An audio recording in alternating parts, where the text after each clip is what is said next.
Assalamualaikum warahmatullahi wabarakatuh. Berikut adalah video untuk pembahasan soal kelas 11 IPA 3 pelajaran fisika.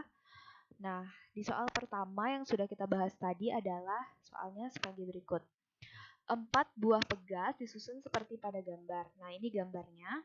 Jadi, di sini ada 4 pegas, yang satu konstantanya 4K, terus yang ini K dan K.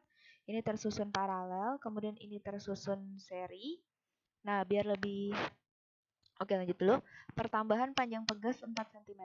Maka konstanta pegas adalah, nah sekarang ditanya konstanta pegas semuanya, tapi konstantanya itu bukan cuma konstanta sistemnya ini, tapi ketika sudah ada pertambahan panjang 4 cm. Nah, pertama kita cari dulu aja konstanta pegasnya yang kita abaikan dulu, dia belum ada 4 cm-nya. Jadi kita cari dulu konstanta sistemnya. Nah, biasanya yang paralel ini kita kerjakan terlebih dahulu, berarti kan kalau paralel langsung aja ditambah, K ditambah K jadinya 2K, nah setelah itu baru diserikan 4K sama 2K sama 2K-nya. Kemudian sudah dapat hasil konstanta di sistem pegasnya, kita masukkan ke hukum Hooke untuk mendapatkan konstanta yang setelah 4 cm.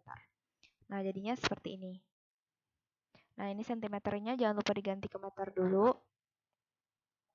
Cari konstanta gabungan. Nah, ini langsung yang udah diserikan, konstanta gabungannya berarti 0,8K. Kemudian masukkan ke hukum Hooke. Kan ya, F sama dengan K kali delta X.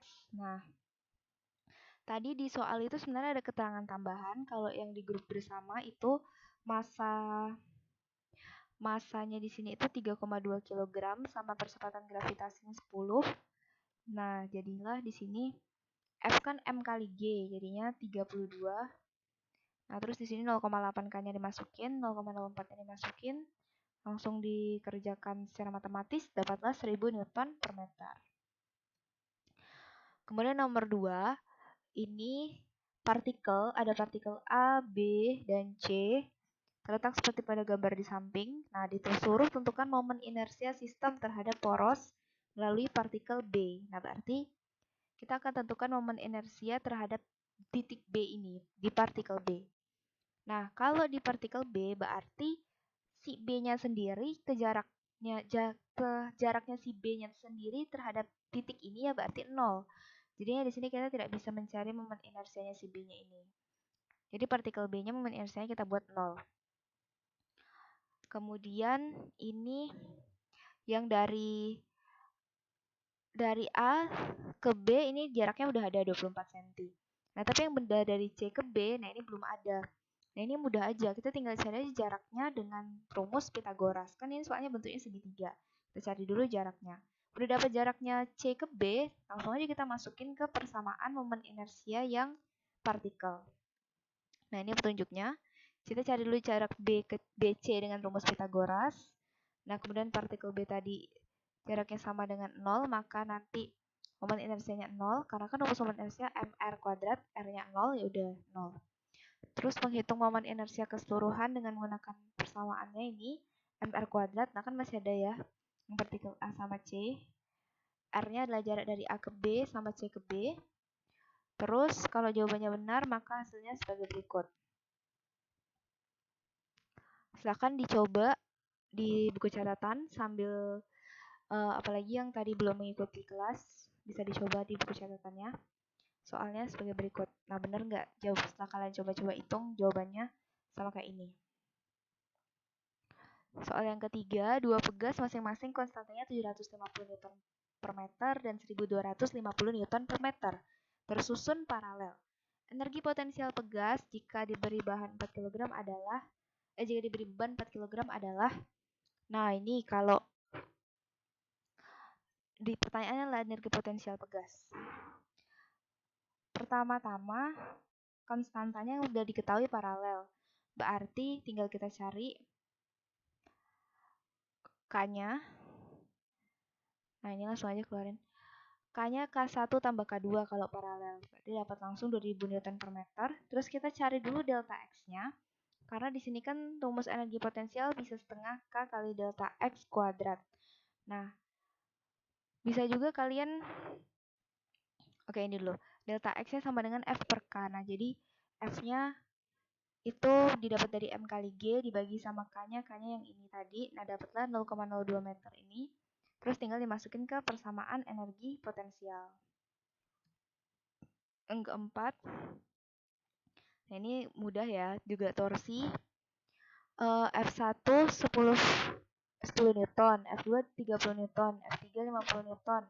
Maka besar nilai dan arah torsi terhadap titik P2. P2 itu ini adalah, nah karena di F2 bekerja di P2, maka nanti torsinya F2 akan 0. Maka yang kita perlu fokus adalah di F1 dan F3. Kita lihat dulu petunjuk pengerjakan. F2 berada pada titik P2 sehingga besar torsi oleh F2 bernilai 0, kan? Mencari jarak dari titik F1 dan F3 ke P2, jaraknya. Nah, kita lihat ya jaraknya berapa. Ini dari semuanya ini kan 2 meter, berarti setengahnya ini adalah 1 meter. Nah, ini setengahnya lagi, berarti jarak F3 ke P2 adalah 0,5 meter. Jarak dari F1 ke P2 adalah 1 meter. Kemudian arahnya ini yang penting juga.